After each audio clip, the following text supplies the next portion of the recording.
Mga kapatid, so yan na yan. Update muna tayo sa mga ating ibon. Check natin.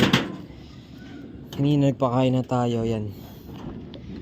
Yung tubig nila tatapong ko na yan. Tapos yung pagkain, syempre stock lang kasi maaga ulit tayo bukas. Ay, ayan. Yung mga drop nila, maglinis din tayo bukas. Ay, goods naman yung mga drop nila, buong buo. Wala namang ano. So, eto. Kargaan ulit sa Saturday, no? Sa naman, kahapon di natuloy kasi may loading Kalbayog, no? Kalbayog Leyte o Maasim Leyte ang mga sinasabi nila. Kaya kinancel muna yung training sa NDR, no? So eto yan, no? Buong buo na yung butchi na itong Nisiklab, mga kalapatids. So yun, no? Ganda ni Nisiklab. So ngayon ay check lang natin, update lang tayo dito sa ibon natin yan. Galit na naman. Kala mo talaga pinagano, no? Yan, galit na galit. Saturday, loading ulit tayo. Try natin sumali sa siguro sa spooling o kaya off color yan. Tatry lang tayo. Kasi Saturday, ilalaban natin yung puti. Ay, yung si R2. Kasi may nag-comment, mga lapatids, na ipangalan ko daw sa team si R2. Yan. Si R2. Tapos yun nga, ayan yung mga ibon natin, ayan yung kay Gilbert. Napakulang ko din yan. Tapos ito. So ito mga lapatids, bala ko na itong i-breeding. Kasi magkapatid lagyan. Yun lang yung napainakay ko sa pineram sa akin ni kay Gilbert na pares, no, na breeder.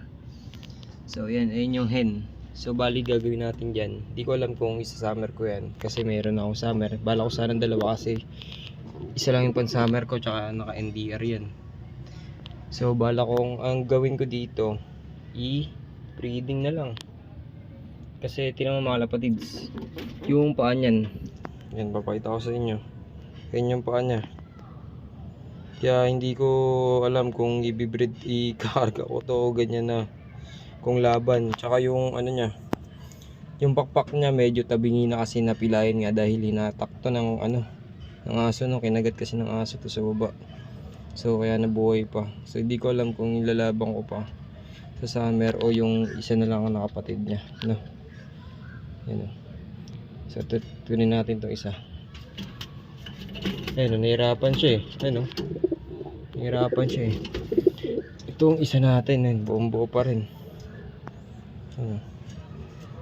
Tutry nga natin to i-training na natin. Sama natin dito sa mga matatanda natin, no? Para kung sakali na yan, ayun, tapong kung sakali, no, na sumabay siya at matraining na habang bata pa. Magti 3 months pa lang to mga lapatids. Yan, yan, naaway kasi. Kala mo talaga eh. So, check natin yung mga pakpak na ito, buong buo na, kung maganda mga lapatids. So yun mga lapatids, ganda naman ang kondisyon na itong natin, ibon natin. Yan, mapapansin nyo, maganda naman yung kondisyon niya, tsaka yung pakpak niya. Yan, di lang natin makita. Yan, puting puti yan mga lapatids. Pansin nyo, kompleto yan sa sa dulo. Bali 2, 4, 6, 8, 10 yung pakpak niya, purong puti. Tapos dito sa kabila, yan, purong may na isa, may naiba. Pero dati puti yan. Tapos naglugon siya, nagkaroon siya ng itim dyan. Ayan, kulit. Buong buo naman yung butchi niya. Ayan, pansin niya. So sakto na to pang baka ito ilaban natin sa pooling sa susunod na, baka na tingin ko nasa kondisyon naman to na Nisiklab. Ayan, wala na rin yung one eye cold niya. Mga lapatids, ayun lang natin yung update natin yan kay Nisiklab. So itong itim yan, may itlog din yan mga lapatids. So antayin natin yung mapisa, no? Suksukan natin ng SDR, sabay tayo magpaparapol kasi marami nang hingi ng ibon natin.